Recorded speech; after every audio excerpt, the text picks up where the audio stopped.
વાઘપરા અને ઉમરલા ગ્રામ પંચાયત ખૂબ મોટી ગ્રામ પંચાયતો છે। એક મિની શહેર જેવી આ બંને ગ્રામ પંચાયતો છે, જોઈન્ટ સાથે જોડાયેલી છે। ઉમરલા સાથે લોકો ઉમરલાના નામથી જ ઓળખાય છે। આ બંને ગ્રામ પંચાયત ના લોકો ખૂબ હેરાન છે। રેતીના હાઈવા ઓવરલોડ ભરીને જાય છે, એના કારણે ખૂબ હેરાન થાય છે। ટ્રાફિક પણ બજારમાં જામ થાય છે, કારણ કે પહેલી વખત એટલા મોટા હાઈવા જાય છે કે એના કારણે લોકો ખૂબ ત્રાસી ગયા છે। નાના વાહન ચાલકો તો ખૂબ જ પરેશાન છે। આ હાઈવાઓના કારણે પીવાના પાણીની પાઇપલાઇન છેલ્લા 5 દિવસથી તૂટી ગઈ છે। જિલ્લા વહીવટી તંત્રને, તાલુકા વહીવટી તંત્રને, મામલતદાર હોય, પીએસઆઈ હોય કે ખાણ ખનીજવાળાને પણ જાણ કરી છે, છતાં પણ કોઈક ને કોઈ કારણ છે, એમની સાથે મિલીભગત છે કે શું છે? લોકોનો તો આક્ષેપ જ સીધો છે, બધા જ લોકોની આ ખાણ ખનીજ રેતી માફિયાઓ સાથે મિલીભગત છે, એના કારણે બે રોકટોક આ ચાલે છે। અને પાઇપલાઇન તૂટી ગઈ, પીવાના પાણીનો પ્રશ્ન ટીવી મીડિયામાં આવે છે, લોકલ સોશિયલ મીડિયામાં આવે છે, છતાં પણ એક સિંગલ અધિકારી, પીએસઆઈ કે મામલતદાર કે પ્રાંત કે આ વિસ્તારના કોઈ અધિકારી અહીંયા જોવા માટે પણ આવતો નથી। ટીડીઓ પણ આ પાણીનો પીવાનો મોટો પ્રશ્ન છે, ટીડીઓ કેમ કોના સાથે સેટિંગમાં બેઠા છે આ તાલુકા વિકાસ અધિકારી, એ મને સમજાતું નથી।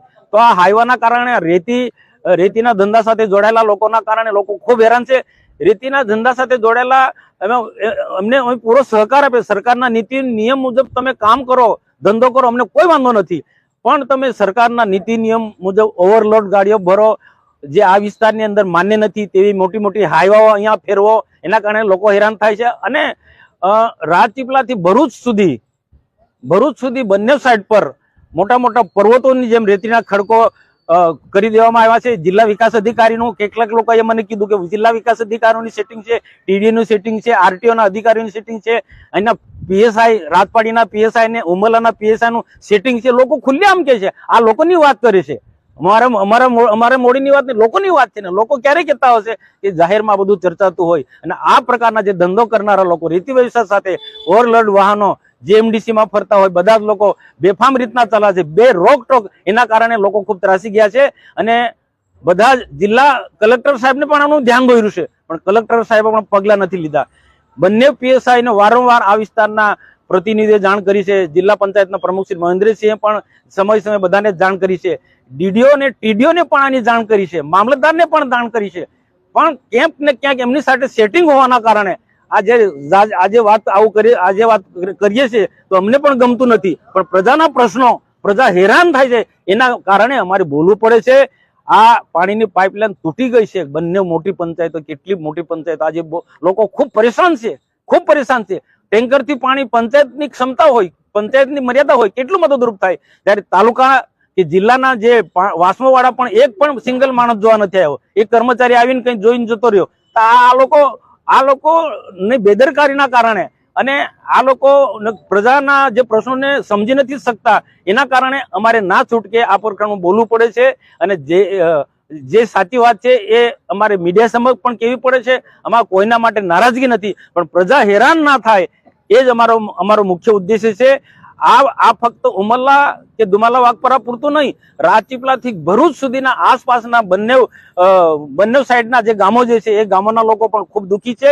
ઓવરલોડ બેફામ પ્રમાણે મોટા એવા જાય છે, અને એના કારણે રોડ રસ્તા પણ તોડી નાખે છે। અને ચોમાસામાં જો આ સ્થિતિ થઈ તો પાછલા વર્ષોમાં જે રસ્તા તૂટી ગયા છે ને એવી હાલત થશે, તો એવી હાલત ના થાય એટલા માટે અને આ વિસ્તારની પ્રજા ઉમરલાથી પાણીથા હોય કે પછી પાણીથાથી બીજા અન્ય વિસ્તારના જે રોડ રસ્તાને પણ સલામત રાખવાની જરૂર છે। એટલા માટે ઓવરલોડ ગાડીઓ છે, બેફામ પ્રમાણે ઓવરલોડ ભરવામાં આવે છે, મોટા હાઈવા જે માન્ય નથી એવા હાઈવા ફરે, એ પણ તંત્રએ રોકવા જોઈએ।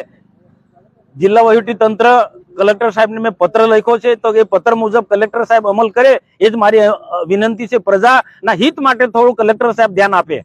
જો આગળના દિવસોમાં હાઈવા બંધ થાય છે તો આવનારા દિવસોમાં આ 2 નંબરના હાઈવા ઓવરલોડ ભળે છે, આ રોડની કેપેસિટી ઉપરાંત વધારાના રોડ ઉપર ચાલનારા વાહનો જો એ વહીવટી તંત્ર રોકે ના તો ના છૂટકે આ વિસ્તારમાં જન આંદોલન કરવાની મારી ફરજ પડશે, અને એનું નેતૃત્વ મનસુખ વસાવા છે। કેટલાક લોકોના એવા પણ આક્ષેપ છે કે અધિકારીઓ સાથે કેટલાક રાજનેતાઓ પણ આ ધંધામાં સંકળાયેલા છે।